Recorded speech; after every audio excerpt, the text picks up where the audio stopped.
In this short video presentation, I'll show you how to use an autoclave. The autoclave you see here consists of 8 different parts. We have 6 steel parts and 2 Teflon parts. The steel contains the main body, which is the body itself, and the lid, and then there's a base plate and an insert for the lid. On top of that we have a thin foil here. This is called the corrosion foil, and this is to avoid corroding the burst diaphragm. So this is the one actually holding the pressure inside. The reaction itself takes place inside the Teflon vessel here. So we have here a Teflon linen, which is like a main body and a lid. To assemble the setup, we have the main body and we have the base here, and you see the base have this cutting. This has to face this way inside the main body. So I can put it inside, it fits nicely, and then I can insert the Teflon insert. So this fits very snugly and it goes very tight. Now you can add your sample inside here, and you have to make sure that you never fill this body more than halfway. So you can only fill it 50% of the volume of the Teflon. When you've put in your sample, you can put on the lid like this, and then you have to take the corrosion foil. Now these two foils might look identical, but one is thinner, and you can actually hear that you can buckle it much more easily. So this one goes on top. That's the corrosion foil. So if anything is leaking from inside the Teflon vessel, this is going to attack the corrosion foil and not the burst diaphragm. So the burst diaphragm goes on top, and this is actually the one that ensures the pressure inside the vessel. The first lid insertion here, it has a hole, and through this hole the Teflon will actually be pushed if the pressure inside gets too high. So if the pressure inside the body gets too high, the burst diaphragm will break and the Teflon will go through this hole, and then the pressure will be reduced so that no explosion will take place. Okay, now I only need the lid, and this has a very fine thread, and to easily assemble and disassemble we take a small amount of high temperature paste to grease the lid.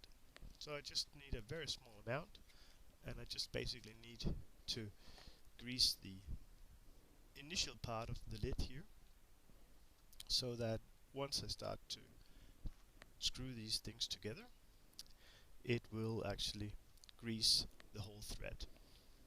So the thread is quite long, so it takes quite a while to fix the two together.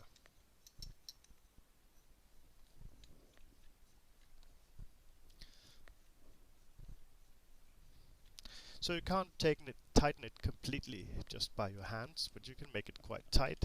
But to just make sure that it's really tight, we have a special tool that we use to tighten the last bit. So first you tighten as much as you can with your hands. Then we have this special base plate with these marks, which fits very nicely with the autoclave. And then we have here a hole where we can insert this tap tool, and then we tighten it as much as we can, or about 1/8. Now the assembly is ready to go inside the furnace for a chemical reaction. What happens inside the furnace is basically that we build up pressure. So here we have a pressure, temperature axis, and then different filling fractions. So as I was telling you before, we can only fill this 50% in order to avoid too high a pressure buildup. So once the reaction is done, everything has to take place in the reverse order. So you put the autoclave, which has been cooled. You can never open the autoclave while hot, because then the pressure is still high. So you put the autoclave back in the holder, you take the tap tool, insert it, and then untighten, and then you can basically screw the lid off.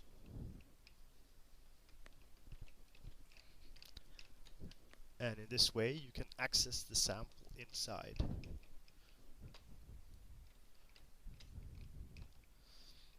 So actually the lid and the body has a specific number which can be hard to see, but here it says number 13, and likewise on the body here you see number 13, and these two always have to go together. So this is actually a pair and they should not be mixed.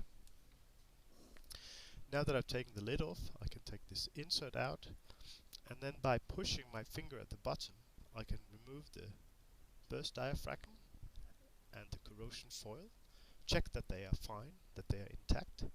Then I can take off the lid, push out the Teflon body, and then I can basically take out my sample. So this was a short demonstration of how to use autoclaves.